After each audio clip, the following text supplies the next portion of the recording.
പ്രിയദർശിനി പദ്ധതി ഒരു മാസം പിന്നിടുമ്പോൾ KSRTCയിൽ വനിതാ യാത്രക്കാരുടെ എണ്ണത്തിൽ വലിയ വർധനവാണ് ഉണ്ടായിട്ടുള്ളത്. പദ്ധതി സംബന്ധിച്ച വിശദമായ കണക്കുകൾ മന്ത്രി CP ജോൺ നാളെ മാധ്യമങ്ങളുമായി പങ്കുവയ്ക്കും. സംസ്ഥാന സർക്കാരിന്റെ സ്ത്രീകളുടെ സൗജന്യ യാത്രാ പദ്ധതിയായ പ്രിയദർശിനി വിജയകരമായി ഒരു മാസം പൂർത്തിയാക്കുകയാണ്.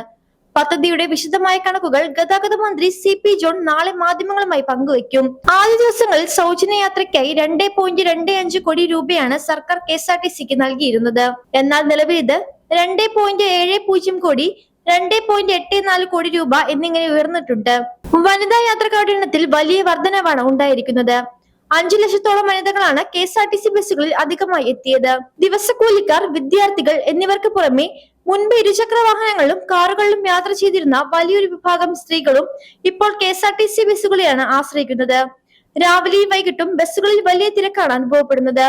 നഗരപരിധി കഴിഞ്ഞാൽ തിരക്ക് വീണ്ടും വർദ്ധിക്കുന്ന സാഹചര്യമാണ്. അതേസമയം ബസ്സുകളിൽ ഇരിക്കാൻ സീറ്റിലെന്ന പരാതിയുമായി പുരുഷ യാത്രക്കാരും രംഗത്തെത്തിയിട്ടുണ്ട്. പ്രിയദർശിനി പദ്ധതി വിജയമായതോടെ സ്വകാര്യ ബസ് ഉടമകളും ജീവനക്കാരും വലിയ പ്രതിസന്ധിയിലാണ്.